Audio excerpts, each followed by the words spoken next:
আমাদের অনেক প্রত্যাশা। আমরা আজকেই কেবল ঘোষণাপত্রটা পেলাম। আমরা নিজেদের দলীয় ফোরামে এটাকে একটু পর্যালোচনা করব, এরপরে আমরা আমাদের প্রতিক্রিয়া জানাবো। তবে আমাদের ডিমান্ড ছিল একটা ঘোষণাপত্র আসতে হবে, সেটা এসেছে।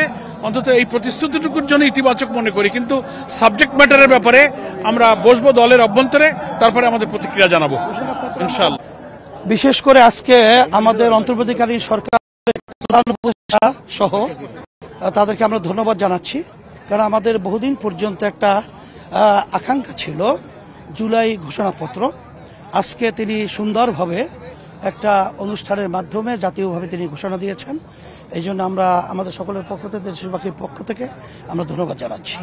তবে সাথে সাথে জুলাই এবং আগস্টে যে অভ্যুত্থান হয়েছে, যে আশা আকাঙ্ক্ষা নিয়ে, সেটা দেশ গড়া এবং ফ্যাসিস্ট দূর হওয়া, বিশেষ করে এ দেশের ভিতরে স্বাধীনভাবে যেন সবাই আমরা সুন্দরভাবে বসবাস করতে পারি, আমাদের আর মা যেন সন্তান হারা হতে না হয়, আমাদের দেশের টাকা যেন বিদেশে পাচার না হয়, আর আমাদের গুম খুন মিথ্যা কেসের মাধ্যমে হাজার হাজার লক্ষ লক্ষ ফ্যামিলি যেন নিঃস্ব না হয়, এবং আয়না ঘরের মতো একটা যেটাকে আইয়ামে জাহিলিয়াতের চেয়েও ঘৃণিত এবং ঐতিহাসিক এক অসভ্য এই ইতিহাস যেন বাংলাদেশের রচনা না হয়, আর চাঁদাবাজি, জালেম এবং জুলুমবাজ এরা যেন দখলবাজি না থাকে, এইটা বিশেষ করে অন্তর্বর্তী সরকার সহ সকলের কাছে আমরা রাজনৈতিক দল যারা রয়েছেন সকলকে আমরা উদাত্ত আহ্বান জানাচ্ছি।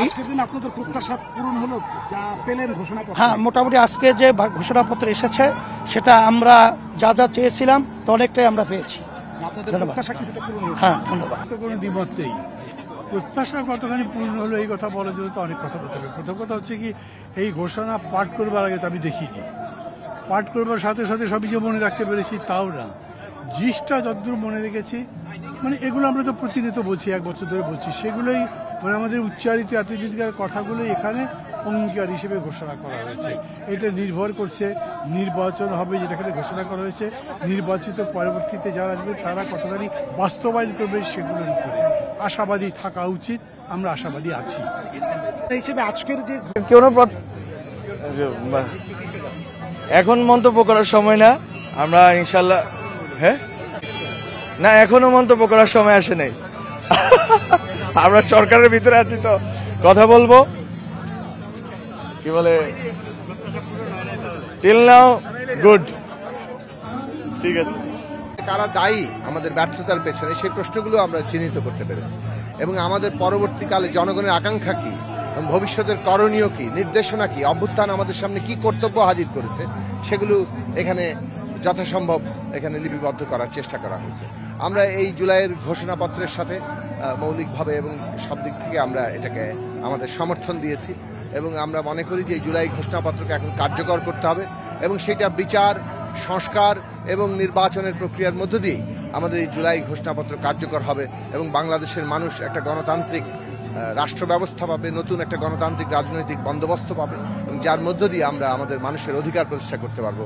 আমাদের থাকা অবস্থায় এটা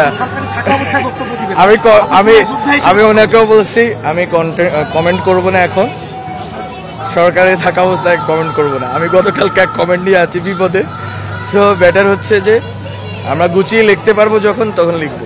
তবে সো ফার সো গুড, আলহামদুলিল্লাহ এতটুকু পর্যন্ত